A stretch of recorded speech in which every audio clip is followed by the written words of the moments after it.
kali ini aku akan menampilkan hasil video wawancara.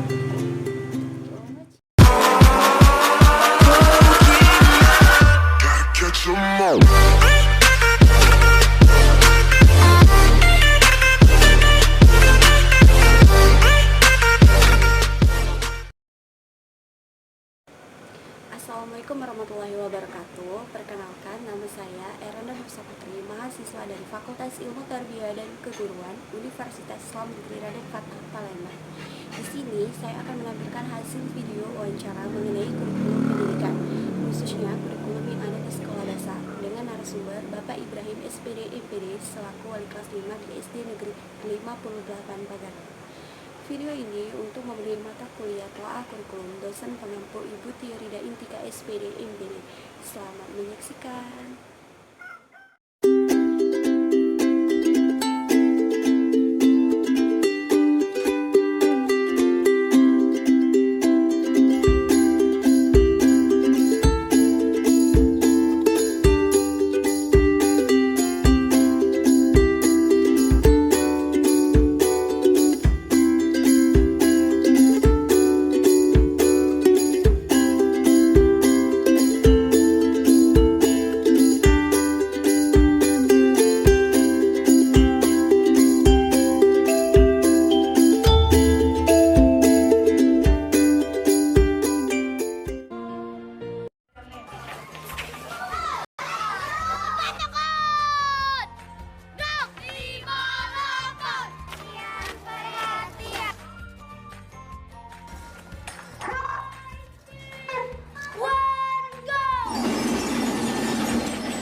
Assalamualaikum warahmatullahi wabarakatuh, Pak. Waalaikumsalam.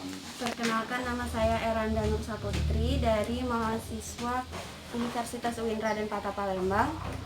Di sini saya ingin mewawancarai Bapak mengenai kurikulum. Sebelumnya dipersilakan Bapak memperkenalkan nama Bapak. Ya, nama Bapak Ibrahim SPD, jenis kelamin laki-laki, tempat tanggal lahir Tanjung Benang, 9 Juli 1967, umur 53 tahun, asal sekolah SD Negeri 58 Pagarlam, wali kelas 5 SD Negeri 58 Pagarlam. Baiklah Pak, di sini saya ingin menanyakan mengenai kurikulum yang ada di SD Negeri 58 Pagaralam.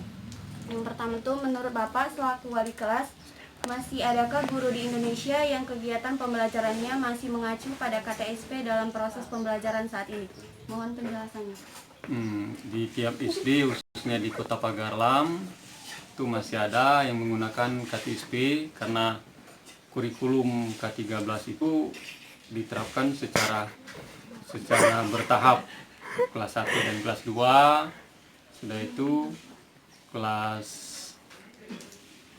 4 dan kelas 3 dan 5, baru 4 dan 6. Sekarang kita masih ada KTSP yaitu kelas 3 dan 6. Berarti belum sepenuhnya Pak ya? Belum, karena K13 itu secara bertahap.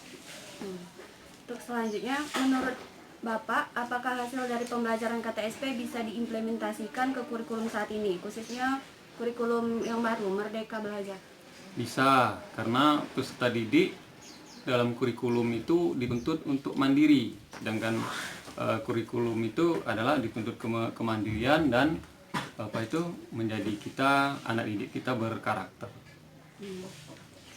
Selaku wali kelas, bisakah Bapak menjelaskan permasalahan yang sering terjadi pada K13 dan apa saja kekurangan dan kelebihan dalam menggunakan kurikulum K13 tersebut? Dalam kurikulum K13 masih banyak guru yang belum tahu mengakses atau mengoperasikan komputer atau laptop, dan guru disibukkan dengan administrasi sehingga untuk anak, kelemahannya ya, untuk anak terbengkalai. Kelebihan guru K13 yaitu guru mengenal yaitu mengenal dan mengerti dengan administrasi kelas dan administrasi yang lainnya. Dalam pelaksanaan kurikulum 2013, di setiap sekolah tentunya ada program yang bertujuan untuk mendukung PKK, penguatan pendidikan karakter. Menurut Bapak, cara memilih program yang tepat untuk diterapkan di sekolah itu bagaimana? Apakah ada kriteria yang harus dipenuhi dari pusat? Ada, dengan cara melihat kondisi atau keadaan peserta didik di sekolah tersebut, kemudian disesuaikan dengan program yang ada. Tentu karena harus disesuaikan dengan program yang dibuat oleh pusat untuk mensinkronisasikan program pusat dengan program sekolah. Apakah ada pelatihan atau bimbingan khusus dari pemerintah pusat dan daerah terkait cara belajar maupun penilaian ke-13 seperti 3 ranah penilaian, kognitif, afektif, dan psikomotorik, atau isi rapot pada ke-13 yang sudah menggunakan Excel semua? Ada, itu seperti diadakannya seminar, diklat, kemudian di sekolah sendiri diadakannya kelompok kerja guru. Menurut Bapak selaku wali kelas, bagaimana kesiapan para guru dan sekolah untuk mengimplementasikan kurikulum yang baru, terutama pada RPP 1 lembar?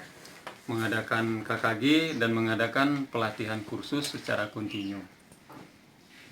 Sebagai seorang guru, strategi dan teknik seperti apa yang akan dilakukan dalam mengimplementasikan kurikulum Merdeka Belajar di dalam kelas? Itu strategi dengan cara pembelajaran kreatif dan produktif.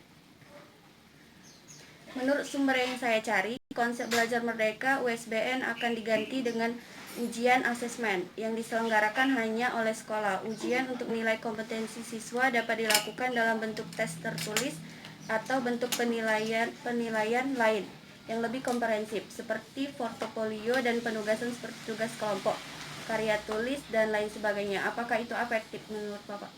Efektif karena anak dapat dinilai sesuai dengan kemampuan anak masing-masing.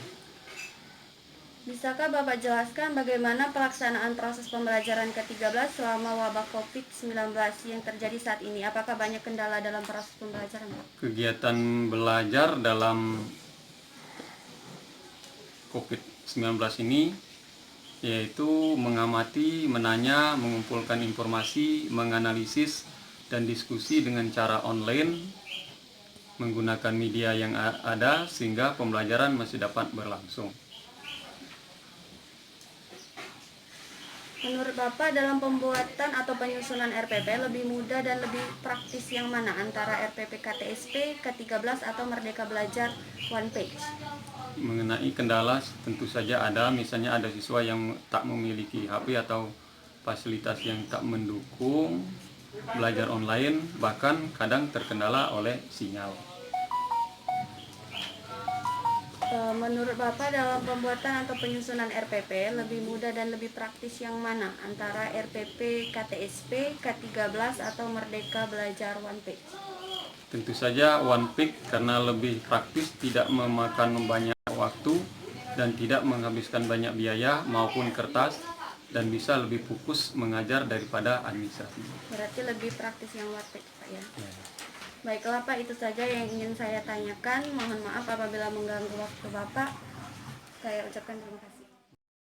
Dari hasil video wawancara tersebut dapat kita simpulkan bahwa menurut Bapak Ibrahim masih ada sekolah di Indonesia yang menerapkan KTSP karena K13 dilakukan secara bertahap. Serta dalam penyusunan RPP, Bapak Ibrahim mengatakan lebih praktis menggunakan kurikulum Merdeka One Page daripada KTSP dan K13 karena tidak terlalu memakan banyak waktu dan biaya. Baiklah, itulah video dari saya. Semoga bermanfaat. Saya akhiri. Wassalamualaikum warahmatullahi wabarakatuh.